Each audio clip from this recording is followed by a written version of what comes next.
with this week in TCGs number 13.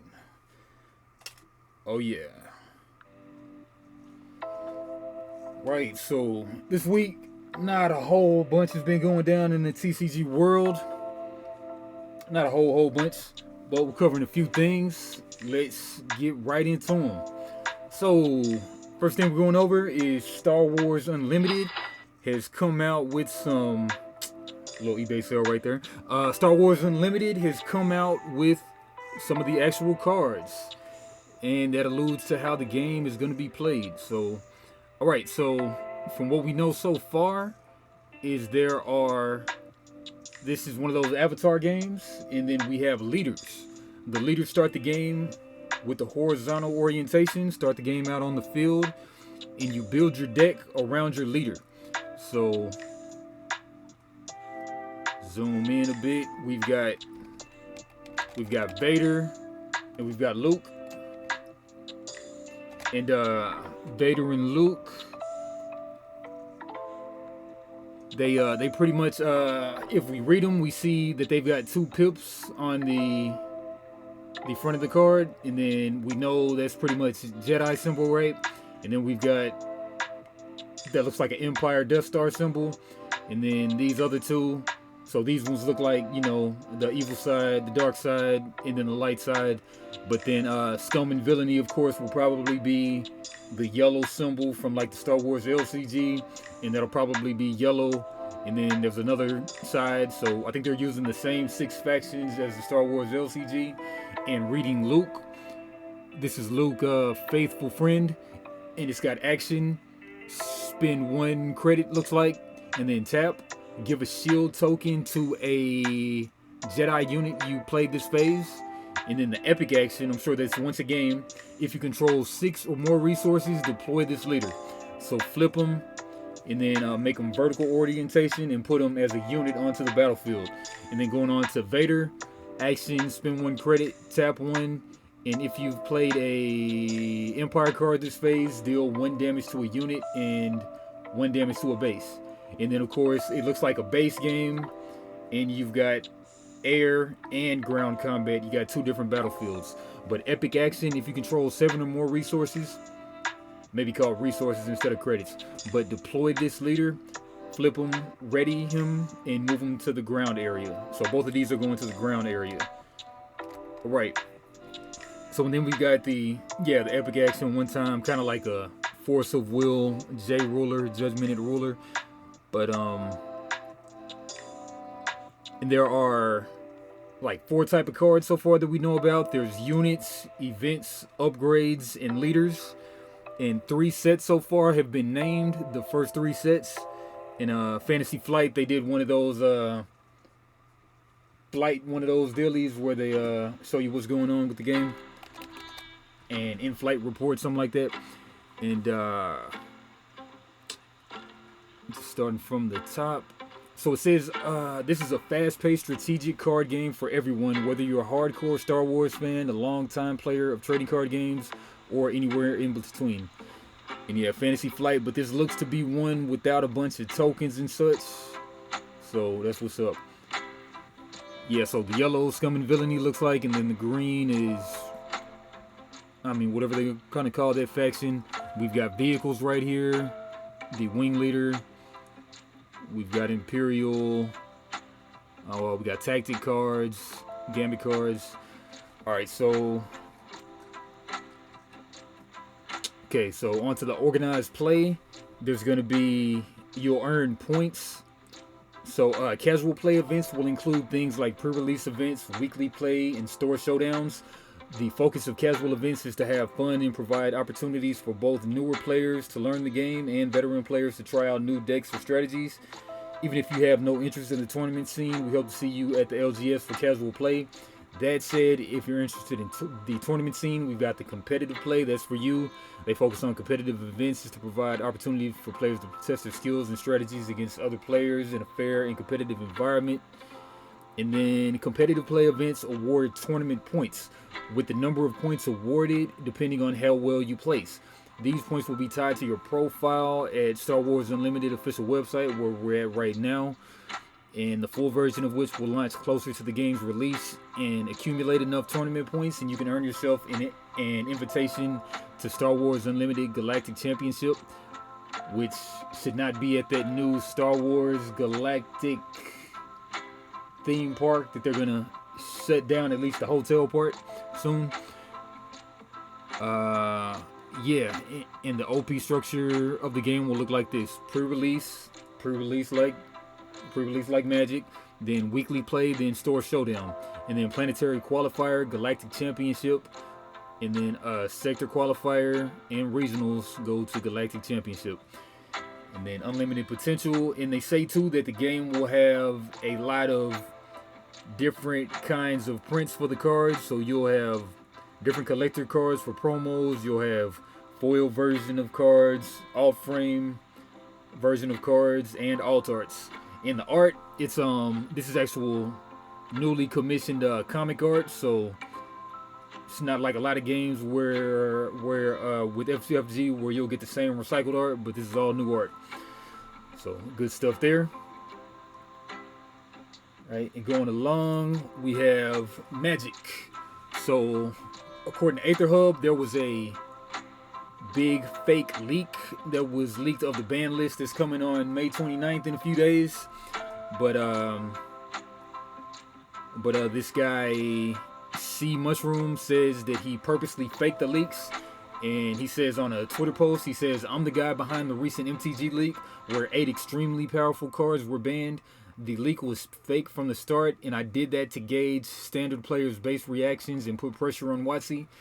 I noticed an overwhelmingly positive response to the league bans. It seems like people are just tired of Rakdos and Grixis steamrolling other color combos for this long. My message to WotC is to ban aggressively. Change is desperately needed. Standard pods are no longer firing at my LGS." Probably blame that on the pandemic, but pandemic been over though. "But they haven't been for months now. This format is in dire need of change. This isn't the time to be reserved." But maybe they were firing months ago. Who knows? All right. And the fake banned and restricted list consisted of, I think this is the #1 offender, the Fable of the Mirror Breaker. We'll read that one. So as this saga enters and after you draw step, add a lore counter in the first stage of the saga. As soon as you play it, create a 2/2 Goblin Shaman. Yeah, create a 2/2 Goblin Shaman creature token with whenever this creature attacks, create a treasure token. And then in stage 2, you may discard up to 2 cards. If you do, draw that many cards. And then stage 3, exile this saga, then return it to the battlefield transformed under your control. So people were complaining that you gotta have like 2 removal spells for this for some reason. But and the flip side is reflection of Kiki Jiki. Create your Goblin Shaman. For 1, you can tap it, create a token that's a copy of another target non-legendary creature you control, except it has haste, and sacrifice it at the beginning of the next end step. So that seems like a lot of crazy recursion for like doubling creatures. Crazy. Alright, but other things that the guy wanted banned are Reckoner, Bankbuster, and Atraxa Grand Unifier legendary creature. I think I was just looking at that one not long ago. And then a Wedding Announcement, and the Wandering Emperor, and Invoke Despair, Raffine Scheming Seer, Plaza of Heroes. But yeah, they say that they doubt Wizards is going to change anything according to this fake leak. But maybe though. But anyway, BanList is coming in 4 days. And then also, MTG Aftermath singles plummet in price. Booster boxes remain overvalued. That was as of May 15th. But they're saying that March of the Machines Aftermath set, that 50 card set, was a huge failure, containing only 50 cards. The March of the Machines Epilogue booster packs feature 5 cards, while collector booster showcase 6. Since the set's release, the value of the cards within these booster packs have dropped below what the boxes are priced at. So they're saying that's a huge fail. And then let's read what somebody on Reddit said, posted by Complete. So he says, I'm so disappointed with the way Mom/Aftermath was handled, and it's wrecked my motivation for Magic the Gathering going forward. So Mom, March of the Machine. I was so disappointed by how rushed the story/set was. Why wasn't the invasion 2 to 3 sets? The original Phyrexian invasion was 2 to 3 sets. And no, I'm not interested in the lame argument of, well, actually it was 4 sets from DMU to Mom. DMU. No. These sets were scaffolding the same way that the Tempest blocks and Mass blocks were scaffolding for INV, Invasion, something. The Invasion itself was only 1 set, or 1.5 if you count Aftermath, which I don't. It's obvious that the card design team and the story team don't communicate with each other. It was obvious here more than any other set. Why did they hire multiple authors for the stories? We get stories that are all over the place in terms of quality, development, etc. Some are good and some are not. Why not just hire 1 to 2 well-respected authors to handle the entire set? Probably price. Some of the authors, like the ones who did the Zendikar story, admitted they were part-time and didn't really know the story that well. Why are these people being hired? Plus the typos and grammatical errors riddled throughout it. Those left a sour taste. You've got a few too, but you're not paid for this. Alright, moving on to the Aftermath. So the big change is some planeswalkers lost their sparks, others lose it, and anyone can travel through portals now. The latter part is fine, but the first part is inconsistent. It's illogical how some planeswalkers lose their spark, but others don't. I agree that there were too many planeswalkers, but the solution is lame. Should have just killed half of them off in this set. A massive interplanar invasion should have resulted in at least 50% of the planeswalkers getting killed, or de-sparked everyone. I'm disappointed. Several fan favorites like Sarkhan, Kiora, and despite having cards, got 0 mention in the story. Why are there only 2 chapters? What is even the point of this set?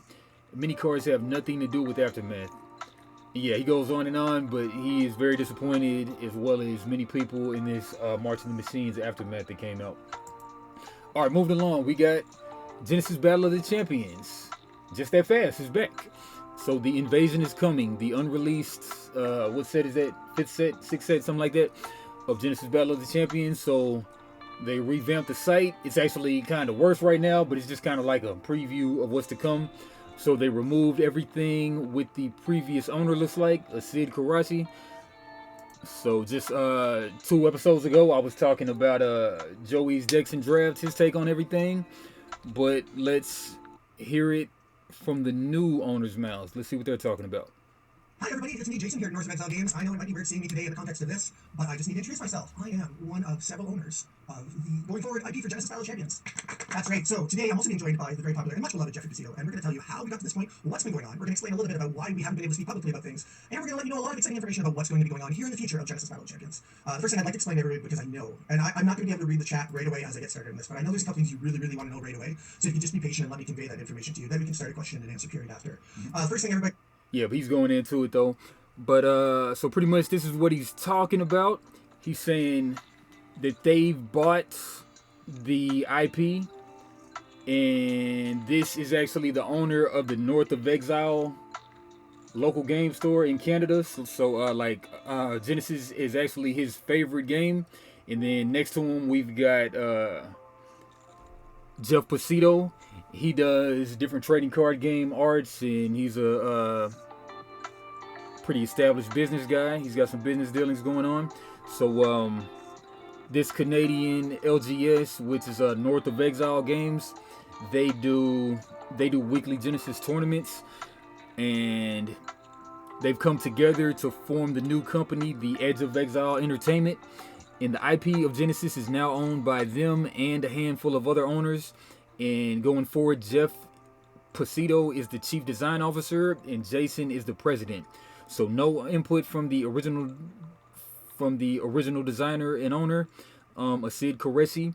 And there have been 5 to 6 groups trying to buy the IP, but this one came out on top. And Invasion, the next set, is set to release, but it will be reworked, as like probably 1/5 of the cards have been spoiled. So they're gonna do some improvements and everything on everything. But Jeff has 25 years in the industry, and they're talking about a 3 to 5 year plan. They're talking about new printers, so you won't have like the kind of errors that they had with the first run of Genesis. And they're gonna make new relationships with the distributors. So that all sounds positive. All right, so moving along, the Versus system, 2-player card game by Upper Deck. They've recently dropped the Mortal Kombat set, Mortal Kombat 11. That was the last set to drop a few weeks ago. And let's check out some of those cards. And so Versus system, 2-player card game. They have what you call they have the comic art, and that's like a format or something. Then they've got the screenshot art. So, like, you know, they have the cartoony art and then the screenshot art. But these look to be taken, I guess these will be deemed screenshot because they're straight from the game screenshots. Okay, but we got Scorpion, which is a level 2 character. This is your avatar, main character. So, get over here. Main, you spend that resource. In this game, you've got the resources, and some of them are special. Then you flip them over, spin that target type of thing, and then move an enemy back row character to its front row, and then amplify that character is immobile on its next turn, and that means it can't move during its formation step. And then Fatality, you're next. When an enemy supporting character gets KO'd, finish him. You may wound an enemy supporting character. And this is a 7 attack, 6 defense, and it has 6 life. So if you take 6 points of damage on this Scorpion, then you lose the game. So that's how you lose a game of Versus system. Alright, check out a couple more cards on this Centurion. Who else we got? Okay, we got Chronica. This is a supporting character, so not your starting, but this is an 8-drop in Mortal Kombat 11. Back to the Past. This is one with flight, so some characters have flight and some have range. This particular one has flight. And flight guys, they can fly over front row characters to hit back row characters. Something like that. But Back to the Past, players can't play resources at the start of each player's resource step. They KO a resource on their side. Then if they have no resources, Chronica loses Back to the Past for the rest of the game. Yeah, so this is a very heavy control card. So 10 attack, 12 defense, and it can only be knocked out once, and then it's discarded. Yeah, so that's what's popping with the Mortal Kombat 11.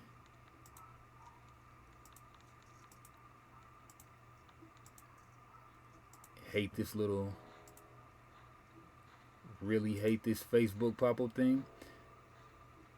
I truly do. Hold on one second. And we're back.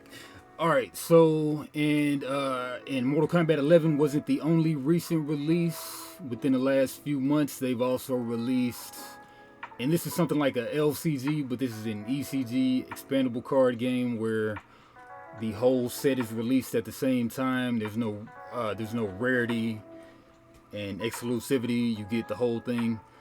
So a lot of Mortal Kombat cards featured right here. And we also had the House of X set released recently. A lot of cool X-Men sets in this game.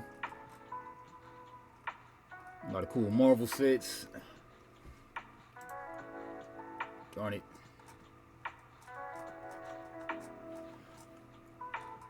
We're scrolling.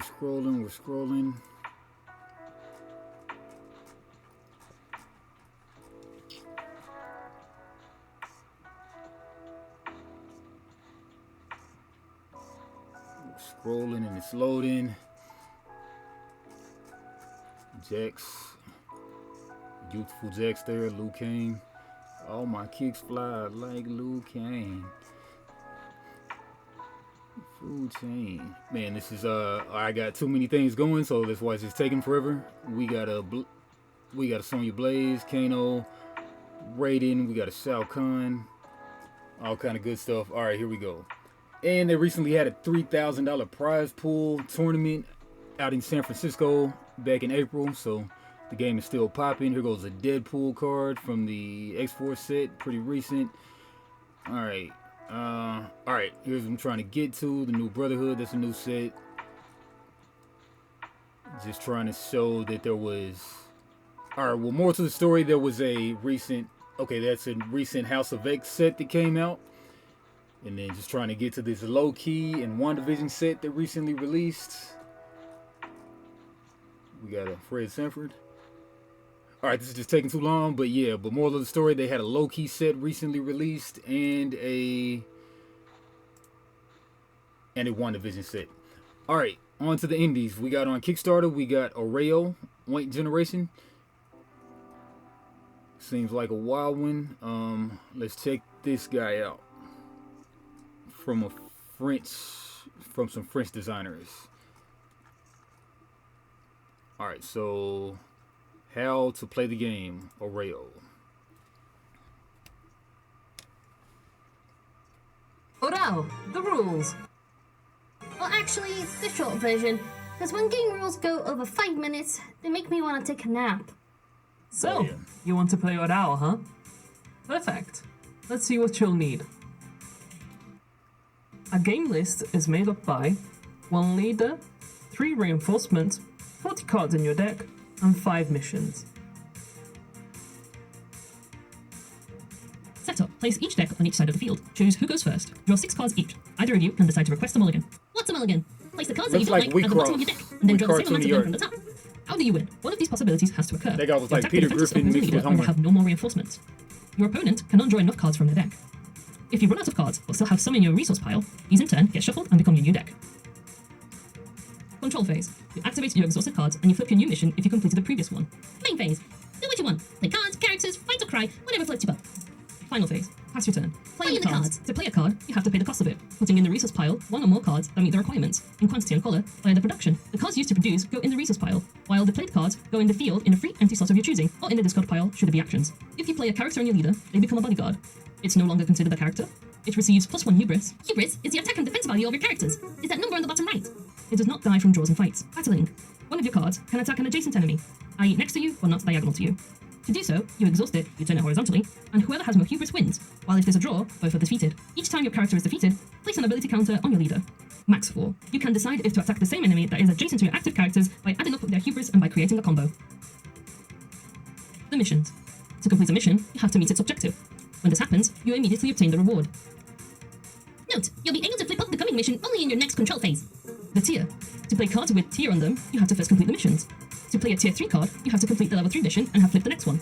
Now you know everything you need to play Orao the game, or at least the basics. For more stuff like the complete set of rules, compendium of the keywords and facts, scan the QR code, and make sure to follow us on all social media. Bye-bye! Looks pretty cool. Orao. Right, so what's the deal with this? It's far exceeded its goal of $1,000. It's got 12,154 backers, 5 days to go. And how much is it going to cost to get in? There is a print and play, and then a starter deck is like $17. You've got 5 colors, 6, 7, 8 colors of starter or something. And then we've got the starter kit for the first 50 backers of any pledge. We add the reward, the illustrated booklet, 2048. And then it looks like you get 1, 2, and it looks like 3 starter decks, looks like to me, for about $38. Not too bad. Then we got 108. It looks like the 6 starters, and yeah, it looks like the 6 starters, something like that. But yeah, check it out. Orao, French word, I'm sure. All right, moving along, we got Kingdom TCG. Let's see what they're talking about. Not this one, actually. Let's check out. Let's get right to it, how to play. Welcome to Kingdom TCG. By the end of this video, you'll be ready to dive right in and start playing. Kingdom TCG is a city-building card game where you become the mayor of a fantastical city. Alongside your trusty assistant mayor, you'll aim to gain renown and create the most reputable settlement in all the land. Natasha, fancy seeing you here. You're learning to play too? Tone away. No, I'm here to do the teaching. Huh, all right. How do I set up the game then? I was getting to that, Fennec. To start the game, each mayor takes their assistant mayor in a basic building from their expansion deck and puts them in play face down. Then, everyone shuffles their decks and draws a hand of 7 cards from their expansion deck. No way! My hand isn't very good. In that that case, you can take a mulligan, return any number of cards to the expansion deck, shuffle, and draw the same number of cards. You should aim to have at least 2 buildings in your hand. Okay, So ready to go. good. What's the aim of the game? Like any leader worth their salt, you must guide your people and their city to prosperity. That means reaching 50 points of renown before your rival mayors can do the same. Ha! 50 Simple. point race. This will be a cinch. Once turn order has been Like decided and Volcano. everyone is ready, flip over your assistant mayors and basic buildings, and the game begins. Let's start with the upkeep phase. Flip over a quest so that you have an active quest, and then generate sola according to the buildings you have in play. To begin with, that'll be 2 sola. The mayor going first skips the draw phase, which takes us to the city phase. The city phase is where a mayor can take actions related to their city, such as playing workers, buildings, and stratagems, or utilizing the effects of cards already in play. Let's start with buildings. What do they actually do? Buildings generate sola each turn, which can be spent to play other cards. Almost all cards sola. require a sola cost to be paid. There are also advanced buildings, which provide valuable utility in exchange for generating less sola. I'll play all of my buildings then. I have tons of them in my hand. Stop, Tomoe. You can only play 1 building per turn. A great city isn't built in a day. Buildings, Buildings host along the with workers, creatures. stratagems, and Looks some like. other card types are found here, the expansion deck.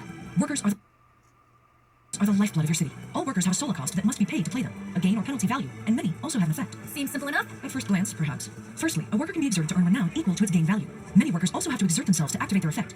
Additionally, workers must be exerted in order to toil, which activates the effects of certain buildings. Take the advanced building Seer's Tent, for example. The cost to activate its effect is toil 1, so 1 worker must be exerted to activate the effect. The building is also exerted when toiling for its effect. And since most cards can only be exerted once per turn, that means I have to think carefully about how I want to use my workers. I could just exert them to earn renown, but there may be other options available. An astute observation. That's complicated. My brain hurts. Effective use of workers is what separates a good mayor from a great one. A similar thing could be said about stratagems. Stratagems have an immediate impact when played, and are capable of achieving a wide range of effects, from drawing extra cards to getting rid of other mayor's cards. Hey, that's me. Just I'm whooping that spells. guy. But if In stratagems don't stick around, instances, where do it's they go? just fast. After they're so played, that's stratagems the go straight to your instant recycling. The same goes for other card types when they leave play. Recycling? When your expansion deck is empty and you draw a card from it, all cards in your recycling, other than adventurers, are shuffled to form a new expansion deck, and you then lose half of your total renown. Oh, the name makes sense. But you keep mentioning adventurers, and I don't have any You interest don't in want to get milled, Let's definitely. cover adventurers. As well as an expansion deck, you also have an adventurer deck. This deck only contains 1 type of card. adventurers? Smart one, aren't you? Thanks for noticing. A mayor can choose to draw 1 card from their adventurer deck per turn. This is called scouting. When you pay the adventurer's sola cost, it enters a special area of your city called the tavern. The act of playing an adventurer from your hand is called recruiting. Whoa, they're so cool and heroic. I want to recruit tons of adventurers in. Hold it, Tomoe. Do I need to lecture you about the hazards of overcrowding? Your tavern can only hold 5 adventurers by default. Fine. I wouldn't want to stay cooped up in a tavern for long anyway. There are monsters to slay and fair maidens to save. Speaking of adventurers, what are those colorful orbs they have? And how does questing actually work? Every mayor has a quest deck. During their upkeep phase, they take the top card of their quest deck and place it face up as their active quest. From that point on, until the quest is either completed and turned face down, or replaced by a new quest in the following turn, the quest is fair game for any mayor to try and complete during their quest phase, which follows the city phase. With all the quests laid out like that, it sort of looks like a quest board that you'd see at a tavern. Quests are a primary source of renown. After all, a city that equips and hosts adventurers who are tackling the realm's problems is going to be looked upon favorably. Quests range from rescuing cats to slaying legendary dragons, reflected by their difficulty, easy, medium, or hard. The rewards they offer scale appropriately. Okay. But how do I actually do a quest? Clearly, nobody ever taught you any patience. I'm getting there. See this quest, Slip and Slide? It requires 2 of any statistic to complete. All adventurers have statistics, represented by those colorful orbs, as you call them. The red orb is strength, the blue orb is magic, and the green orb is guile. If you have difficulty seeing color, you can also check the text underneath. Oh, I You get it. got My stars guile. work. Step to me. I'm Sword a adventure rare has 2 strength. profile. That means he'd be able to complete Slip and Slide on his own. Your doom has come, slimes. Nothing personal. Against all odds, it seems you've grasped the basics. You could also use magic or guile to complete the quest, since it asks for any statistic. Some quests may ask for a particular statistic, or have additional completion requirements. 5 renown is mine for the taking. Soon enough, I'll be a true hero and... Not so fast, Fennec. Huh? It's true that you gain 5 renown by completing the quest, but I'm afraid you haven't learned all that there is to know. Time for a harsh lesson. I can test your party with my own.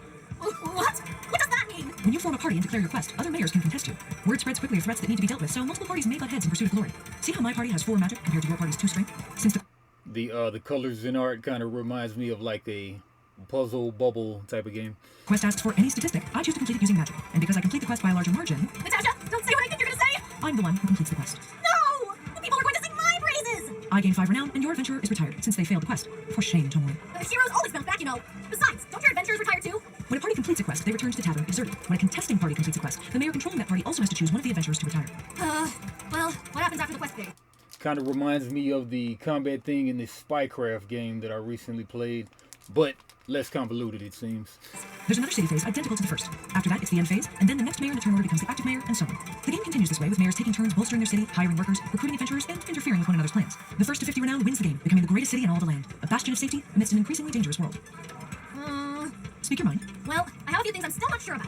When do my cards become, unexerted? Refreshed is the word you're looking for. Your cards stop being exerted and become refreshed. Alright, but we get it from there though. But yeah, Animal Kingdom looks pretty good. And what is that? They got 58K from, they doubled what they wanted so far, 24K, 202 backers, 14 days to go. You can get yourself a pack of 4 starters. No, just 3 starters and a power deck, or 4 starters, 4 starter decks, something like that. 3 or 4 starter decks, and that's $50. Yeah, 4-player starter kit. And you can also get a booster box here for 4 starters and a booster box for $135. Keep an eye out on Animal Kingdom games. Alright, and on to the game found. What do we have here? Only 3 hours to go, so I'm sure there will be late pledging, so. Introducing Skytear Horde, the card battler backed by 4,000 players and delivered in less than a year. Skytear Horde is a solid solo experience that doesn't overstay its welcome. There is some wonderful hidden depth here that I was very pleasantly surprised by. It's hard to think of a game that is this quick and has so many fun decisions to make that are meaningful. But in my opinion, all the ones I played, like I said, I played Marvel Champions, Keyboard, I played Hearthstone, I played Magic the Gathering, I played Yu-Gi-Oh! Before. I do think that this one does a lot of really unique stuff. This was a 4 or 5 for me. I'm really enjoying it, although with the caveat that I really do need more content for it to hold that big. Skytear Horde is going to get a 9 out of 10. It is excellent. So join the Alliance and discover yourself the mysteries behind the Skytear Horde Monoliths.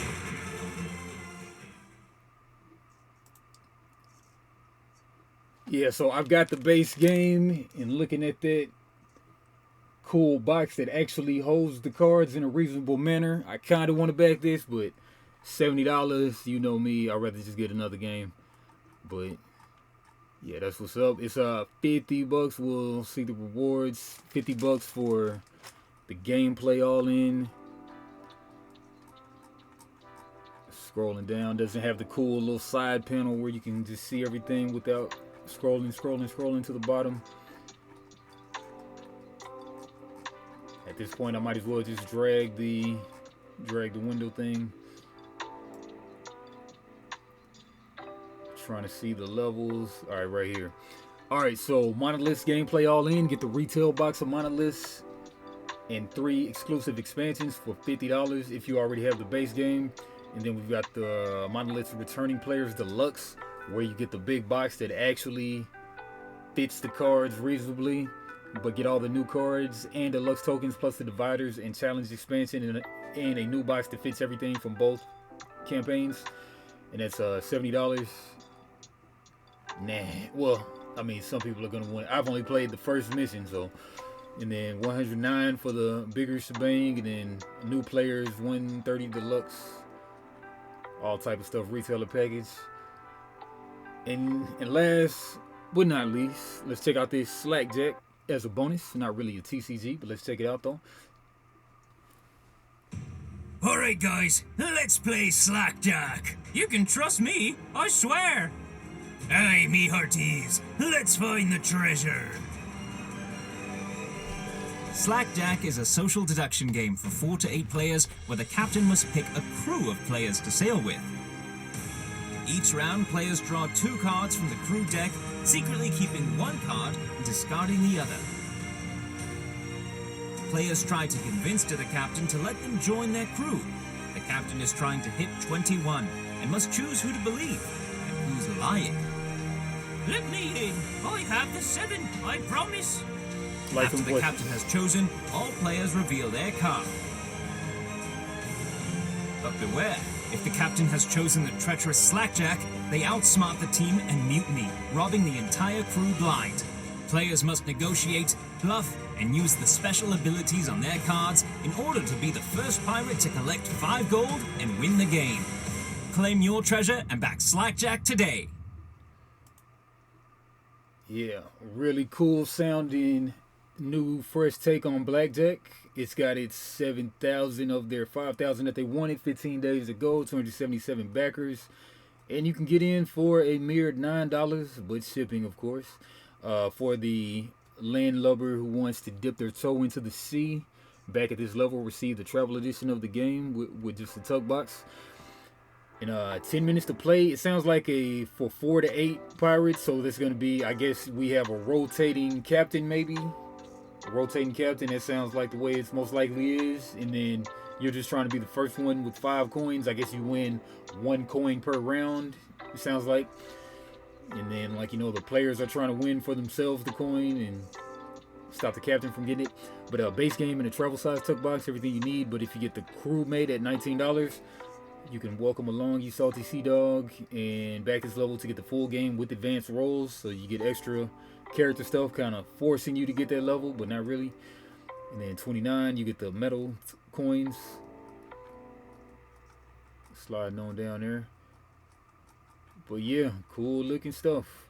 All right, but and yeah, check out my channel for I got a Skytear Horde videos, got a gameplay up, and check me out. Been dropping 2 videos a day. Don't know how long I'm gonna do that, but been doing it. Foyo Games on YouTube and the podcast on all major podcast platforms. Come back in 2 weeks for This Week in TCGs number 14. Holler at your boy.